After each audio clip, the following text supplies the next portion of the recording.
अपनी भारत जोड़ो यात्रा के तहत राहुल गांधी आज जम्मू कश्मीर के सीमा में प्रवेश कर रहे हैं।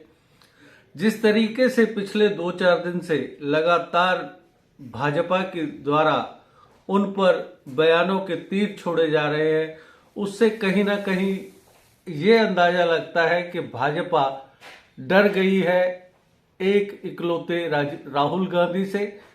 लेकिन भाजपा क्यों डरी, क्या समीकरण खराब होते हैं, उसके बारे में राय जानने के लिए आज हमें सीनियर बीजेपी लीडर बाबा चंचल सिंह जी के साथ, वो हमें बताएंगे। नमस्कार। नमस्कार बाबा जी, आप भारत जोड़ो यात्रा को किस नजरिए से देखते हैं? देखो भाई, सबसे पहले मैं ये कहना चाहता हूं, जो आप डर की बात कर रहे हो, डरने वाली ऐसी कोई बात नहीं है।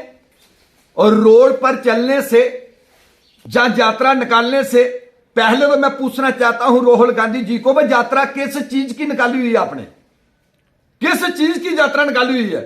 और मैं ये पूछना चाहता हूं, जब कोरोना के दौरान गरीब लोग भूख से मर रहे थे या गरीब लोग थे, उस कोरोना के दौरान ये कांग्रेस पार्टी कहां थी? राहुल गांधी जी कहां थे?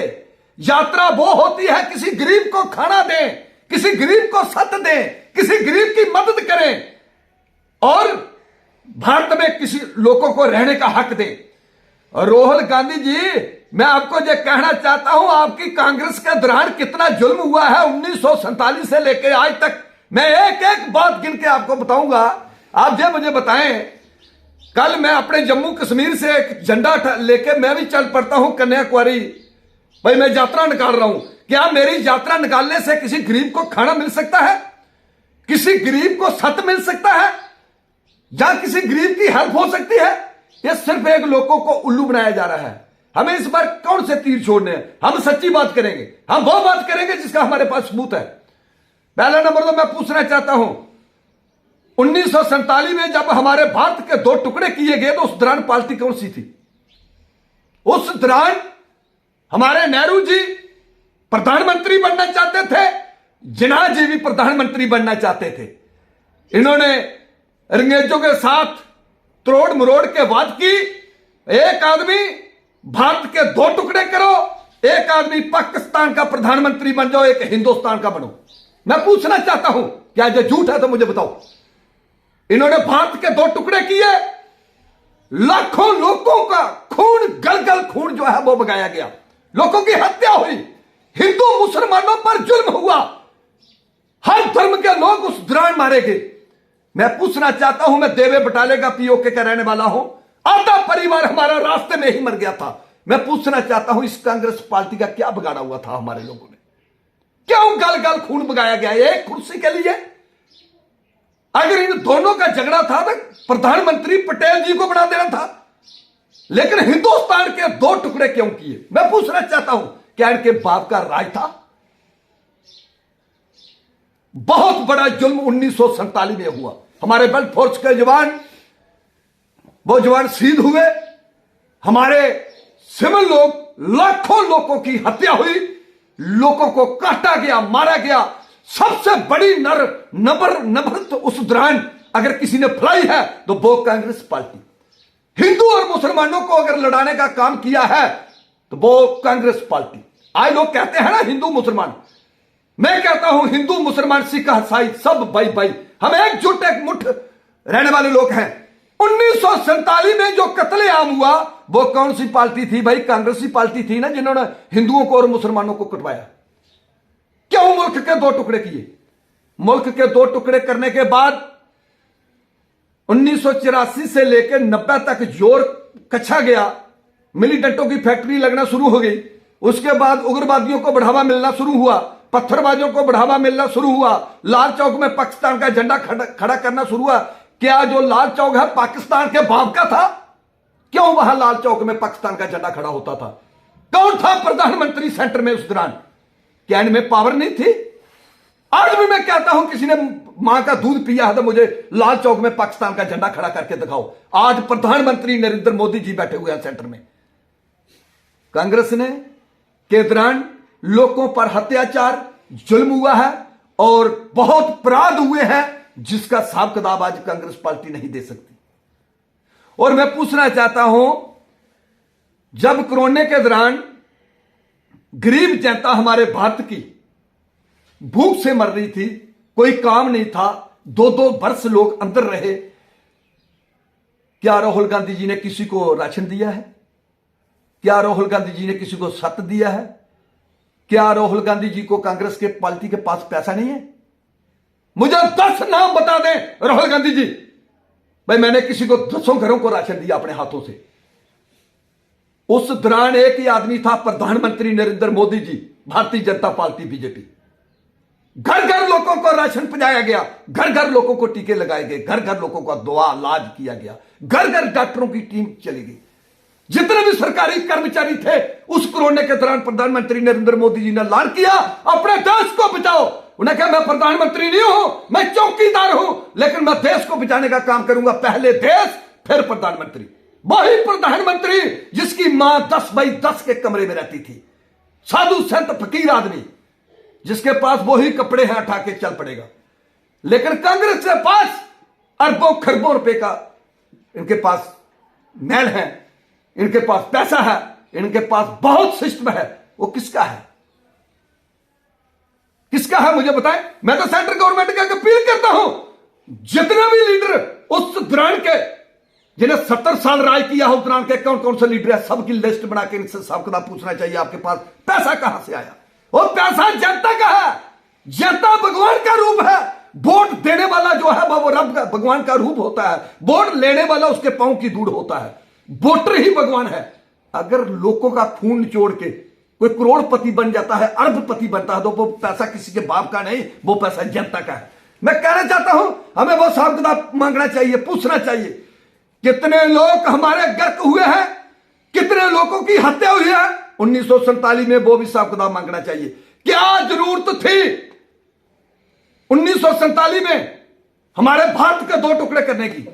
अगर आज हमारा जो मुल्क होता, सबसे बड़ा देश हमारा भारत होना था। हमारे भारत के 2 टुकड़े किए, पहली कुर्सी के लिए, पहली कुर्सी। ये कांग्रेस की सारी सबूत सामने है। उसके बाद मैं पूछना चाहता हूं, सुभाष चंद्र बोस जी, जिन्होंने देश के लिए फौज बनाई, देश के लिए काम किया, आज तक कांग्रेस के राज में पता नहीं चला सुभाष चंद्र बोस जी को किसने हत्या की है, किसने उसको मारा है, वो कहां है, वो कैसा है। आज तक पूरे भारत में उसका भी इन लोगों ने पता नहीं निकाला, किसने हत्या की सुभाष चंद्र बोस जी की। मैं ये भी पूछना चाहता हूं।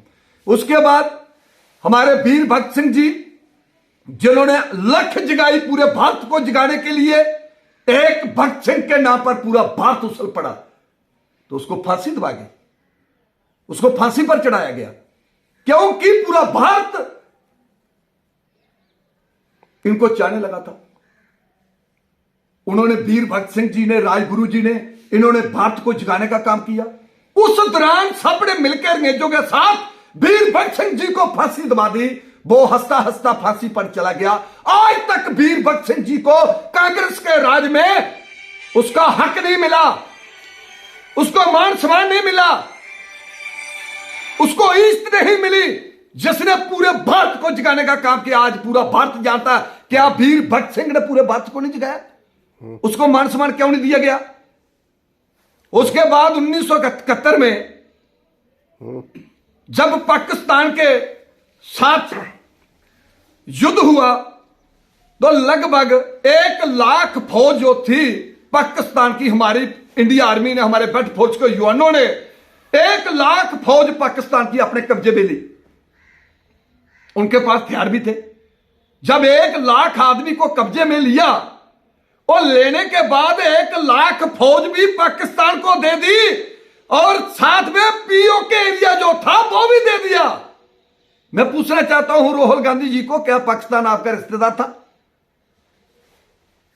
क्यों पीओके एरिया भी दे दिया और 1 लाख फौज पाकिस्तान की भी छोड़ दी? अगर पाकिस्तान की 1 लाख फौज हमारे पास थी, तो हमें कुछ एरिया पाकिस्तान का अपने कब्जे में लेना था। उल्टा हमारा पीओके एरिया वहां दे दिया, हमारे लोगों को मरवा दिया, हमारे लोगों का खून खराबा हुआ। फिर मैं राहुल गांधी जी को पूछना चाहता हूं, मुझे ये बताइए जो बेस्ट पाकिस्तानी है, 70 वर्ष का आप लोगों ने उन लोगों को जम्मू हिंदुस्तान में रहने का हक नहीं दिया। आज प्रधानमंत्री नरेंद्र मोदी जी उनको हक देते हैं। मैं नमन करता हूं प्रधानमंत्री नरेंद्र मोदी जी को। जो सच है उसकी बात करनी चाहिए। लीडर आते रहेंगे जाते रहेंगे, हमारा भारत बचना चाहिए, हमें देश के लिए बात करनी चाहिए और देश के लिए काम करना चाहिए। प्रधानमंत्री नरेंद्र मोदी जी ने बेस्ट पाकिस्तानियों को हक दिया। फिर मैं पूछना चाहता हूं राहुल गांधी जी को, क्या फौजियों को, जो भागे हुए लोग जिनका एरिया आप लोगों ने पाकिस्तान को दे दिया, वो भूखे मरते हुए जहां दर बदार खज्जल हो रहे थे, क्या उन लोगों को आपने घर दिया? क्या उन लोगों को आपने कुछ दिया?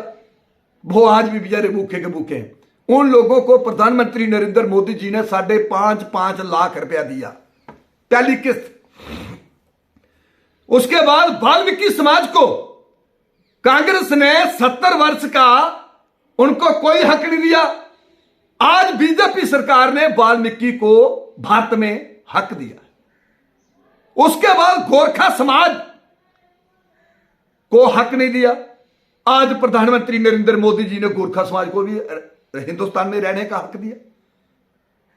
वो गोरखा समाज जो हमारे महाराजा हरि सिंह जी के साथ फौज बन के आए थे हमारे देश को बचाने के लिए, ऐसे लोगों को हक नहीं देना चाहिए।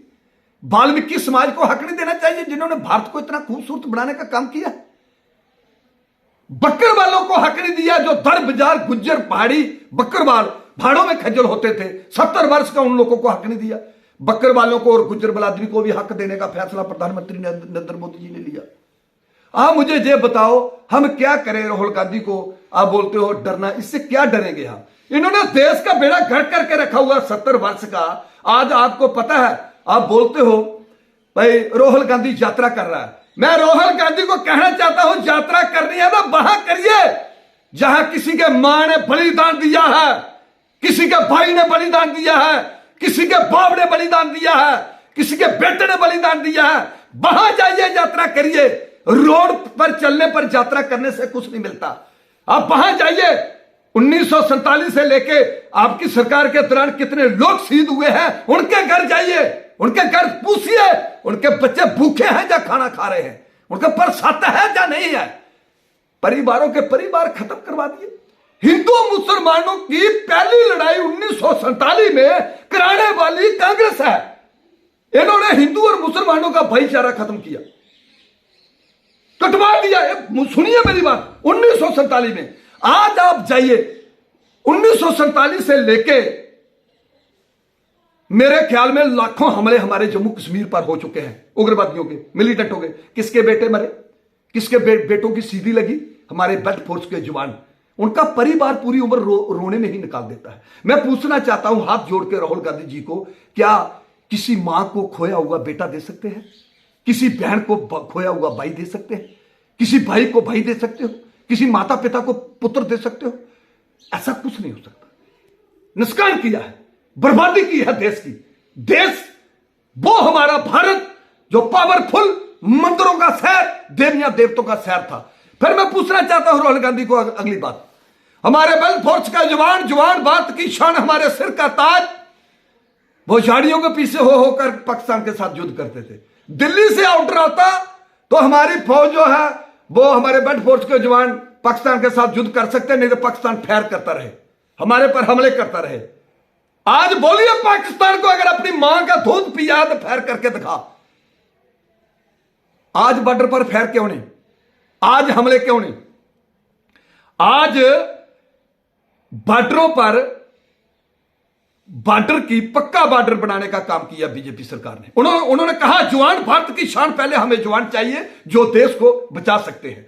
उन्होंने पक्का बॉर्डर बनाया, बड़े बड़े बैंकर बनाए, मोर्चे बनाए, अरबा खरबा रुपए अपनी बेल्ट फोर्स के लिए बॉर्डरों पर खर्चा। पूछिए कांग्रेस जी को, मैं आपके चैनल के थ्रू कह रहा हूं, पूछिए कितना पैसा खर्चा था आप लोगों ने बॉर्डर पर। एक बुत्ती जहां लगा दी, दूसरी बुत्ती किलोमीटर पर लगा दी, तीसरी किलोमीटर पर लगा दी। पाकिस्तान का हर आदमी, कुत्ते से लेके, पशु से लेके, आदमी से लेके सब हिंदुस्तान में। आज पक्का बॉर्डर बनाने का काम किया है बीजेपी सरकार ने, बैंकर बनाए हैं बीजेपी सरकार ने, बेल्ट फोर्स को नंबर 1 बनाने का काम किया है बीजेपी सरकार ने। पूरे भारत को बड़े बड़े रोड बनाने का काम किया है बीजेपी सरकार ने। आज ये पूरे हिंदुस्तान में हर जगह रोडों के काम जो है लगे हुए हैं। क्यों? पैसा लगता है उसमें। आज बीजेपी सरकार 8-9 वर्षों में भारत को कहीं की कहीं पहुंचा चुकी है। पूरे वर्ल्ड में हमारी चर्चा है। प्रधानमंत्री नरेंद्र मोदी जैसा प्रधानमंत्री दूसरे देश बोलते हैं हमारा भी होना चाहिए। पाकिस्तान चर्चा करता है, बोलता है प्रधानमंत्री जैसा प्रधानमंत्री नरेंद्र मोदी जी है, ऐसा ही प्रधानमंत्री हमारा पाकिस्तान में होना चाहिए। आपके सामने चर्चा है। और मैं ये कहना चाहता हूं, बाकी बात मैं पूछना चाहता हूं राहुल गांधी जी को और कांग्रेस पार्टी को, लीडरों को। देखो, बात पूछने से कोई फर्क नहीं पड़ता, लेकिन बात जब मेरी बात पूछी हुई सुननी चाहिए, उस पर उतरना चाहिए। तो इसको बोलना चाहिए, रास्ते में ही मुड़ के दिल्ली चला जा। 5 लाख कश्मीरियों को कश्मीर से निकाला गया। हिंदू मुसलमानों का भाईचारा खराब किया गया। कश्मीरी बच्चियों पर अत्याचार हुआ, औरतों पर अत्याचार हुआ। 5 लाख लोगों को बेदखल कर दिया। वो कश्मीरी पंडित जिनके बहुत बड़े बड़े सेबों के बाग थे, अपने घरों में रहते थे, ईस्ट मान के साथ रहते थे, उनकी जन्मभूमि थी, लेकिन कांग्रेस के दौरान 5 लाख लोगों को बाहर निकाल दिया। वो एक एक कमरे में बेचारे रह रहे हैं। यह सब कांग्रेस की दिन है। 5 लाख पूरे वर्ल्ड में मुझे पता नहीं कोई 5 लाख आदमी को बेदखल नहीं कर सकता। 5 लाख लोगों को बाहर निकाला गया। हिंदुओं का, हिंदू और मुसलमानों का भाईचारा जो है उसको खत्म किया गया। पहली लड़ाई हिंदू और मुसलमानों की इन्होंने 1947 में शुरू करवा दी। आज कहते हैं बीजेपी क्या करना चाहती है? बीजेपी का एक ही संदेश है, हिंदू मुसलमान सिख ईसाई सब भाई भाई। प्रधानमंत्री नरेंद्र मोदी जी ने कहा हमें सबका साथ चाहिए, सबके साथ के साथ हम भारत को नंबर 1 बनाना चाहते हैं। बाबा चंचल सिंह जी, मैं एक आप ही के जवाब से एक सवाल निकल रहा है, क्या आप इस बात से सहमत हैं कि जम्मू कश्मीर की जहां तक बात की जाए, यहां पर बीजेपी ने क्या किया, ये फैसला जनता को करना है? बिल्कुल बिल्कुल बिल्कुल। जो हाल ही में एक ऑर्डर निकला है कि 31 जनवरी तक जो जमीनें खाली करवाई जा रही हैं, उस फैसले पर आपकी क्या राय है? पहले नंबर तो मैं आपको ये जवाब देना चाहता हूं जो आपने पूछा है, जम्मू कश्मीर में भारतीय जनता पार्टी ने क्या किया है जी। पहले नंबर तो उन्होंने ये किया है, पत्थरबाजों को खत्म किया है। जो सुनिए, बात सुनिए, ये देश की बात है। आप जैसे लोग रास्ते में चल रहे थे तो पत्थर मारना, सिर फोड़ देना, आप अस्पताल में पहुंच जाओगे अगले 10 मिनट में। पत्थरबाजों को खत्म किया है, दरिंदों को खत्म किया है। हुर्रियत के लीडर जो पाकिस्तान के भड़कावे में आकर हमारे भारत को बर्बाद करते थे, उनको उठा के जेल में बंद किया है। मैडम महबूबा जी से और फरूक अब्दुल्ला साहब जी से साहब मांगा है। क्या क्या किया है आप लोगों ने? पहले बार हो रहा है ये, पहले बार ऐसा लीडर आया है जो पहली बार साहब मांग रहा है। उसके बाद मिलिटेंटों की जो फैक्ट्री चलती थी, उस फैक्ट्री को बंद किया बीजेपी सरकार ने, खत्म कर दिया। वो नौजवानों को भड़काकर, लड़ाकर, भड़कावे में लेकर उन लोगों को मिलिटेंट बनाया जाता था। उसके बाद गन दी जाती थी, जाओ लोगों पर हमले करो। वो उस फैक्ट्री को बंद किया। उसके बाद बीजेपी ने उग्रवादियों को गोली खिलाओ, जब लोग भेजो। ये फैसला नहीं लिया इनको पकड़ो, जेल में बंद करो, वहां इनको खाना खिलाओ। अच्छा, 4 वर्ष के बाद, 5 वर्ष के बाद, पिछली सरकारों के दौरान इनको जीवंत करके छोड़ दो। फैसला लिया हमारी इंडिया आर्मी ने और हमारी सरकार ने, भाई 8 सवार इनको गोली मारो, जब लोग भेजो, धरती पर इनकी कोई जगह नहीं।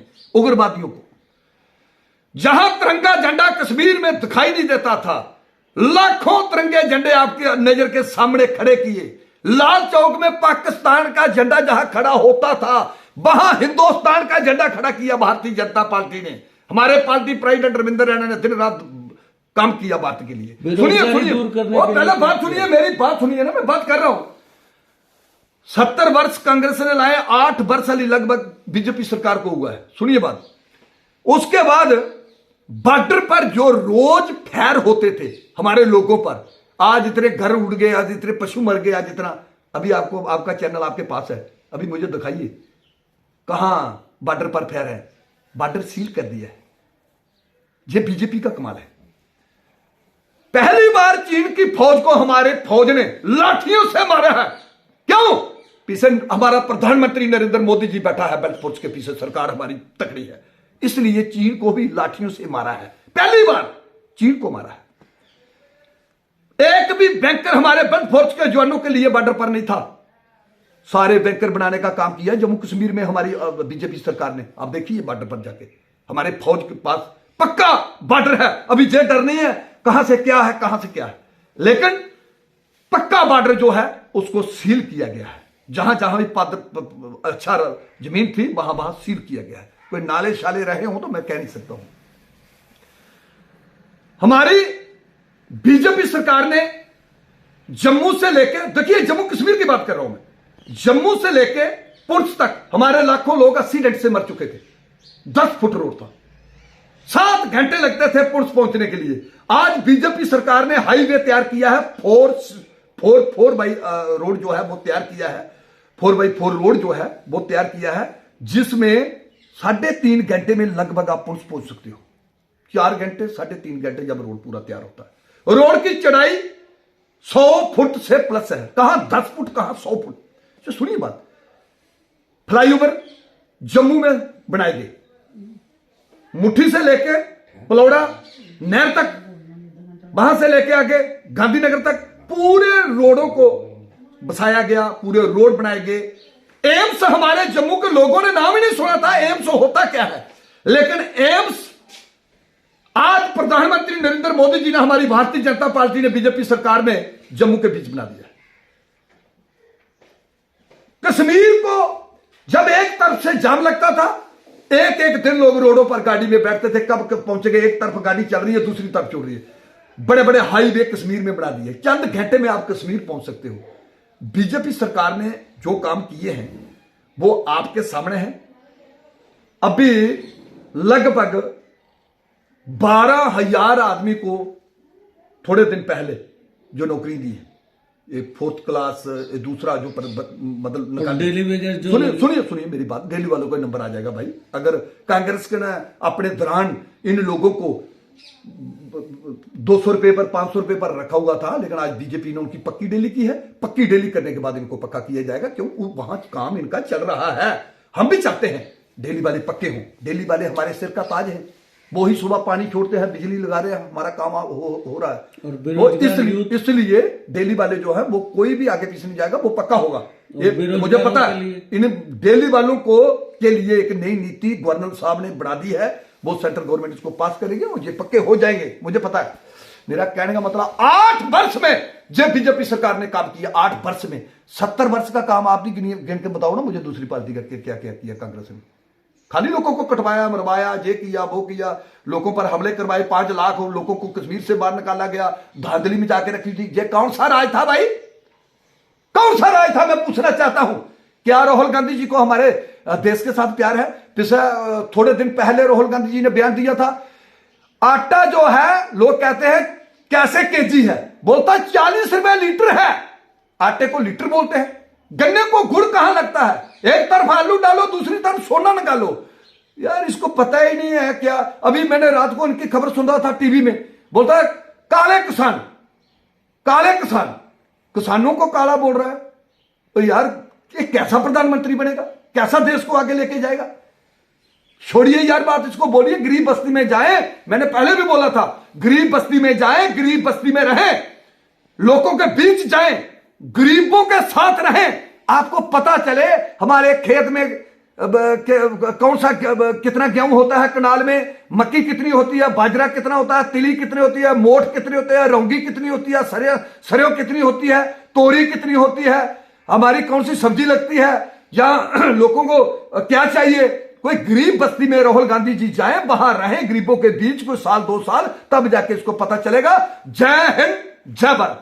आपने देखा कि बाबा चंचल सिंह ने भारत जोड़ो यात्रा को लेकर अपने क्या विचार व्यक्त किए। अब ये तो आने वाला वक्त ही बताएगा कि ये यात्रा कांग्रेस के लिए फायदेमंद होती है या बीजेपी के समीकरण बिगड़ते हैं, ये तो आने वाले वक्त में ही पता लगेगा। फिलहाल मुझे दीजिए आज्ञा, नमस्कार।